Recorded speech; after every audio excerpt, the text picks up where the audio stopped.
Everything that has been created, or everything in this realm, is for joy.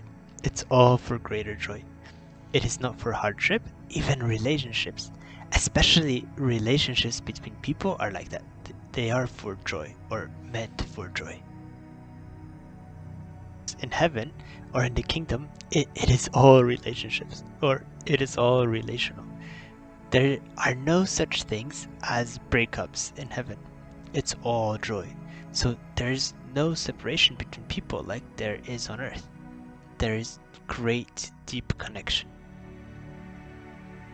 And that is what you have with every being in the universe, every righteous being. You can talk to anyone. There's no restrictive list of who you can talk to. So you may not be able to relate to everyone particularly, or someone in the heavenly realm or in the earthly realm, but it is all accessible. There's no restrictive nature upon yourself. So you are free to relate to everyone. Relationships on earth are the same way. When you engage or connect with someone on earth, it is actually a joyous time in heaven.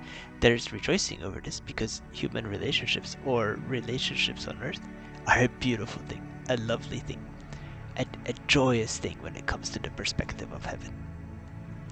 So this notion that God or the Father would in any way keep you from having a relationship or engaging in a relationship is not true.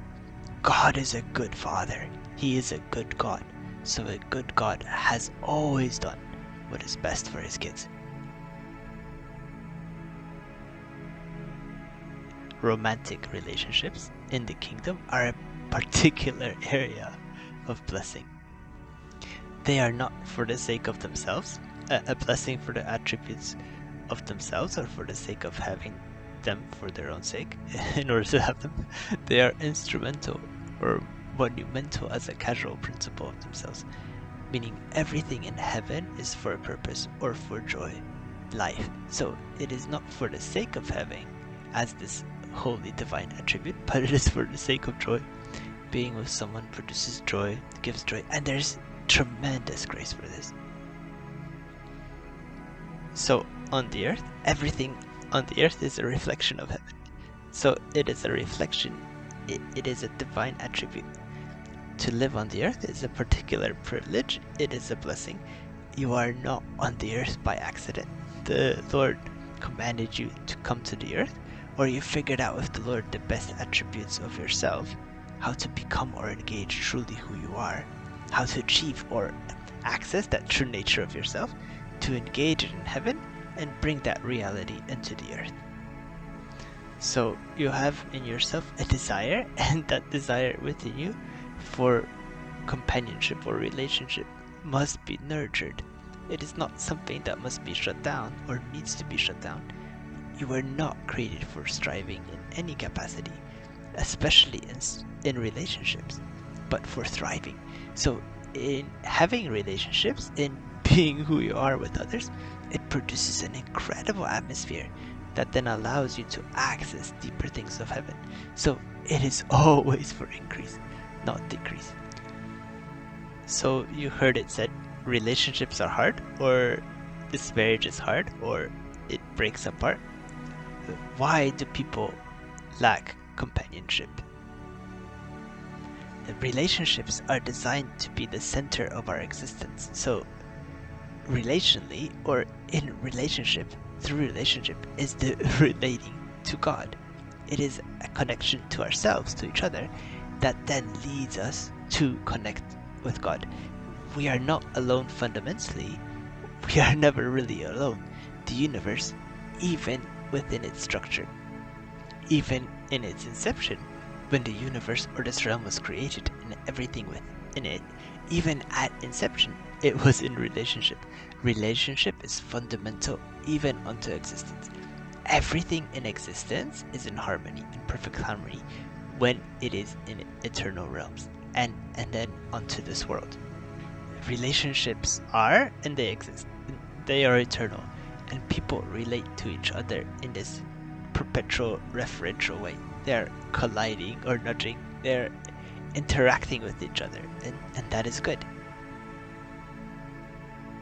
This idea of knowing someone before you meet them is real. It is very real. It isn't a figment. It isn't something false.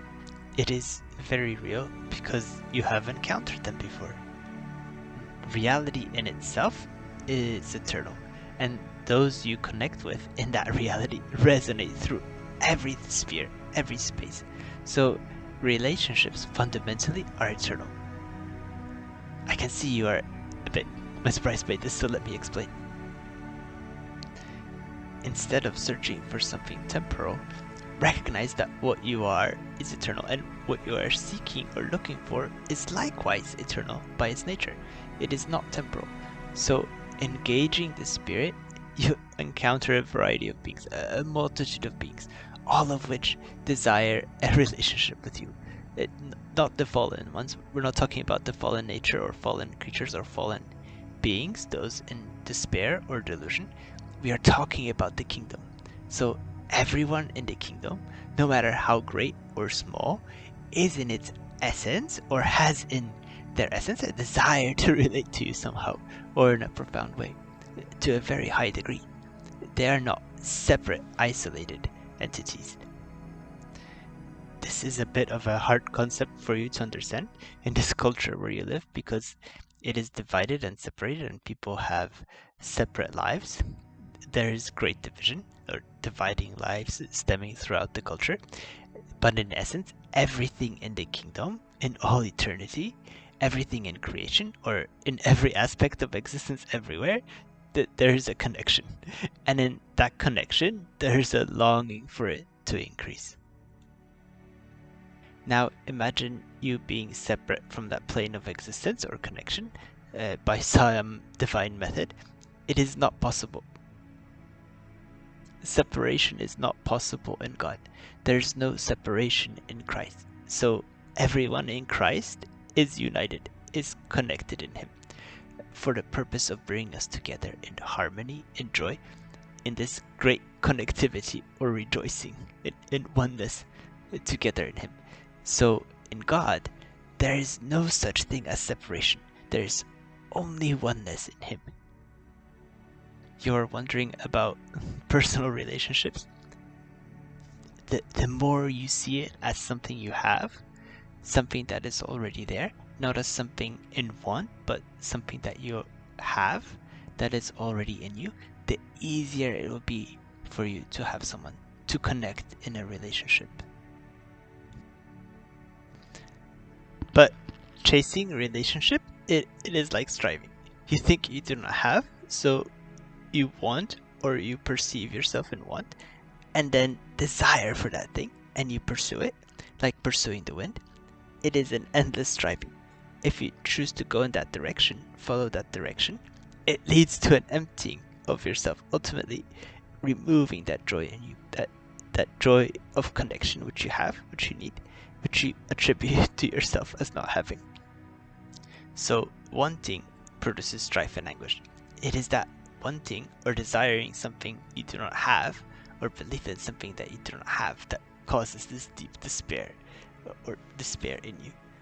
You do not actually not have it, you already have it, it is there.